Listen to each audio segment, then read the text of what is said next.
আলস্য নয়, দায়িত্বেই ভবিষ্যৎ বদলায়। এক গ্রামে একজন কৃষক ছিল। তার একটা বড় গমের ক্ষেত ছিল।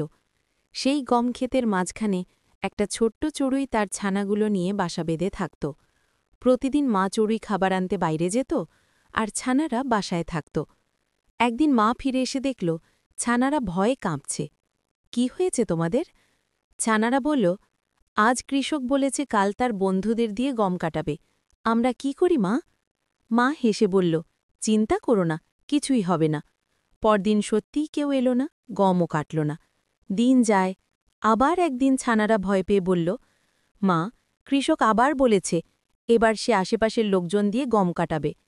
মা চড়ুই এবারও হেসে বলল, তাও কিছু হবে না বাবা। এরপরও গম কাটতে কেউ এলো না। একদিন মা চড়ুই ফিরে এসে দেখে ছানারা খুব চুপচাপ। এক ছানা বলল, মা, আজ কৃষক বলেছে অনেক সময় নষ্ট হয়েছে, এবার সে নিজেই গম কাটবে কাল সকালেই। মা চড়ুই এবার আর হাসল না, বলল, এইবার সময় হয়েছে আমাদের চলে যাওয়ার। কাল সে সত্যিই গম কাটবে, কারণ এবার সে নিজের দায়িত্ব নিজেই নিচ্ছে। সেই রাতেই মা চড়ুই ছানাদের নিয়ে অন্য জায়গায় চলে গেল। গল্পের শিক্ষা: যদি কেউ শুধু বলেই যায় কিন্তু নিজের দায়িত্ব নিজে না নেয়, তাহলে কাজ কখনোই হয় না। আর যখন কেউ নিজের কাজ নিজেই করার সিদ্ধান্ত নেয়, তখন সত্যিই কিছু ঘটে।